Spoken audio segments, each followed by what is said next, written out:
Guys, welcome back to Sunscreen Saturday. I have 2 in the can that I haven't even edited yet, and 4 actually sunscreens to review. So we'll be doing this again for probably 2 months, and I wanted to start with this offering from Chantecaille because I got it at the sale at Saks. Sunscreen Broad Spectrum SPF Primer. It's $98 and it's 1.3 fluid ounces, which is less than most sunscreens, which are usually 1.5, and of course the price is higher than most sunscreens. Now, I'm a little bit out of it. This is my first video since my beloved Lucy died, and I don't want to cry. I just wanted to say I'm a little spacey, and if you don't know about it, go to my community tab, just go to my page, and you'll see videos, whatever, playlists, community. Go there, and I posted several things that explained what happened and showed you some pictures, and I'm a little bit spacey, but I needed to shoot this today. Carrying on, I have seen people say this is just wonderful, it's fabulous, sometimes it's all they put on and nothing else. If you have been here before, you know that in order to get the SPF that is on the package, 45 in this case, you have to use a certain formula, and it's 2 milligrams per centimeter squared of surface. We generally have the same kinds of size face. For instance, take a face mask. A face mask is usually not egregiously too big for you, and it's usually not egregiously too small for you. Not that there aren't people who absolutely do have smaller or larger faces, but a quarter teaspoon for your face is pretty much the way you want to go to get this SPF. I have used this 3 times already because I'm having a time of it, you guys. But before we talk about the time of it, let's talk about the ingredients. This is what they're saying: a highly effective, lightweight, oil-free, mattifying fluid sunscreen infused with soothing botanicals that creates an invisible shield to offer ultimate anti-aging protection. What it does, the SPF contains stabilized sun filters that block both UVA and UVB rays. It's formulated with cherry blossom, lemon balm, and white tea extract, which have antioxidant and soothing properties.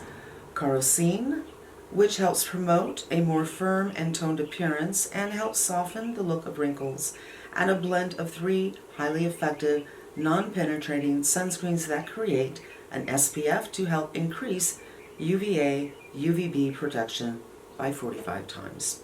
Those filters are nothing special. It's octinoxate, salicylate, and avobenzone. There's a couple of interesting things in here. I'm not going to go over the entire list, but I was shocked because this feels like an oil and there's no oils in here. So there's several things that have that very slippy quality to them. So when I put it on, I thought, what? It is oil-free, but it feels like an oil. They do have a couple of interesting ingredients in here which would explain why some people who have less cover or less redness might actually use this and be fine without foundation, and that is, I'm not going to be able to pronounce it, POLYMETHYLSISEQUIOXANE, okay? And this is a spherical texturizing powder that is used as a texture enhancer and soft focus agent. And there's another one, METHACRYLATE, which is a polymer microsphere, again, spherical shaped particles from repeated subunits, similar to other microsphere powders. It can scatter light and give the products a soft focus or blurring effect. And then the mattifier is METHACRYLATE cross polymer. And then I'm just going to hit a couple of other things: antioxidant tocopherol, carnosine, camellia, which is green tea extract, glycerin, and that's pretty much it. So one wonders, why do you need to spend $98 on something like this. But let's get over that for a minute. Because, look, if you find the right sunscreen that you actually put on your face, then it's worth it. But let's do this, and I'll tell you about my experience. Shaking it up. I don't think there's beads in here, but when I got this, I wanted to try it immediately. I emptied it, put it in my hand. It was this liquid, oh my God. It must have melted in the truck because it's been warm here. And it came by UPS. No, it is very, very liquidy. Here is my 1/4 teaspoon. It's absolutely level. And now I have to put the lid on this without spilling it because it will. There you go. And I'm going to put it in my hand so you can see how much you need. Well, I don't know if you're going to be able to see it actually because it's so liquidy. There we go. Okay, yeah, very, very liquidy. I'm going to put it on both hands, but I was going to actually not do that. With something this liquidy, you're going to lose some when you put it on that way. And here was my experience, you guys. I did this before a video, I think, and I really had a hard time with it. Now I used the Chanel, so I still have so much on my hands by putting it on my hands, but I just had no choice because I tried to show it to you and it went from the palm into the fingers, and so we're going to put some on the neck. Not the end of the world. I will oftentimes use a 1/4 teaspoon for my face and neck, but that's not actually the appropriate measurement. And I will be going out to run a couple of errands today, so I wanted to have some good protection. When I first put this on, I was shocked at what it felt like. It feels like an oil, although it's not. And it made me hot immediately. So I am a person with a very effective cooling system, i.e. I sweat. And I sweat on my face and my lips. I gotta put something on my lips. And I think it's possible that my body temperature is actually lower than most people by just a little bit. So when my body is like uncomfortable, starts to sweat. So something that has a heavy, occlusive formula to it usually makes me uncomfortable. I feel like my skin can't breathe, and it makes me hotter than I actually am because it is locking in my heat. A lot of heat in your head. Putting something like this on locks in some of that heat. I'm just like, I wanted to make sure I was centered here. I was uncomfortable, and immediately I felt pretty warm because I put it on when it was pretty warm outside. But I let it be. Then I went in with the new Chanel Water Fresh Touch. I can't remember what it's called, but the new foundation. Probably a mistake. I let this set for 20 minutes, but it really wasn't set. And that kind of formula is a little bit tricky, and it really took me a while to get it to blend in. But it wasn't just about blending in. I feel like when you have to blend that much, you're probably blending some of your sunscreen off your face, which is never a good thing. And then I tried it again the next day, and I gave it 45 minutes to set, and it still did not set up. But on both days I noticed, towards 4 o'clock in the afternoon or something, is when I thought of it. I touched my face and I said, well, it doesn't feel slippy at all. So it does eventually set up, but not in 45 minutes. So, I wanted to bring my phone in here to show you what time it is, because we're going to let this set, and I'm not going to do anything else until it does set. So I'm going to just take off my watch. You can read my watch. But this is extraordinarily slippy. Very slippy. I put it on top of my skincare and Slip City, especially on the forehead where, it's a little flatter and easier to move around. It doesn't impart any color. Chemical sunscreens don't impart color. That's not a problem. It doesn't have a scent to it that I recognize, that I think of. It is super shiny. as you can see. And it is it's 20 minutes to 10. You guys, it's 20 minutes to 10. And I will come back when this is actually set up. I'll just go watch some videos, or I don't know what. I'm not going to move around and get sweaty because it is hot, and we will come back when it is set up, and then we're going to go over it with my Makeup Forever Reboot, which is the foundation I always use when I'm testing a new sunscreen. Back in a flash. Alright you guys, I was going to show you my phone, but honestly, I don't know how to show you the clock on the phone. I know if the phone's asleep and I just pick it up and hit this, the clock, you know, comes on. But yeah, I am a Luddite. But my watch, it is 10 after 10, so this has been on for half an hour. It's still shiny, and it's still very slippery. Yeah. Not as much on the neck, but the neck, I just had the remnants of what was on my hand. So next time, hopefully, I'm going to leave my phone here, and that way when I pick it up, you will see the time. There. So it's about 20 minutes after the last time I was here. Still slippy. Not as slippy, but still slippy. Right here, really slippy.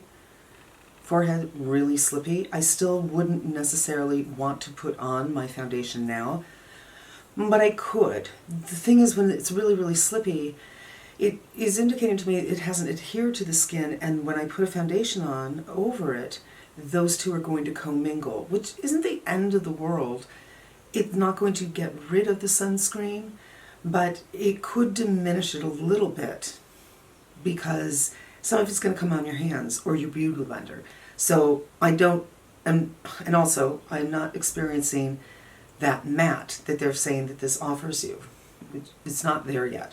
So back in 10 more minutes, which will make this an hour. All right, you guys, 10:38, my watch, you know what I mean? It's been an hour, and I've lost my patience with this. I just don't want to spend all day doing this, but it is not completely set. It's dried down a little bit more, but it's still slippy, especially on the forehead where it's more flat. Let's go on. 2 pumps. Reboot. Makeup Forever. My foundations are always listed below, the foundations that I use the most, or some I don't use that often, but the shades, which might help you. This one is a teeny bit warm for me, but I haven't been putting on the last couple of days. I haven't even washed my face, so I got some sun.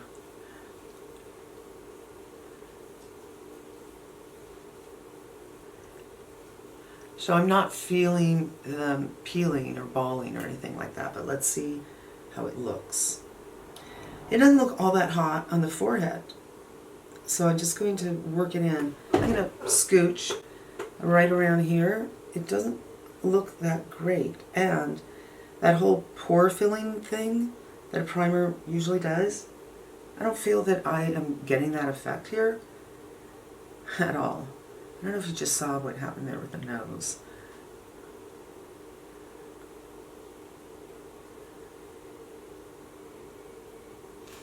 So, it's not an ideal situation. This is a dry beauty blender. I just need to, I'm afraid if I use a wet one or a damp one, I might pick up some of that sunscreen and just kind of help everything out a little bit. That's a little bit better. It will matte though. It will matte because both times I wore it before, I thought, oh, it doesn't feel tacky, it doesn't feel like anything. But it was hours and hours later, and I had foundation over it.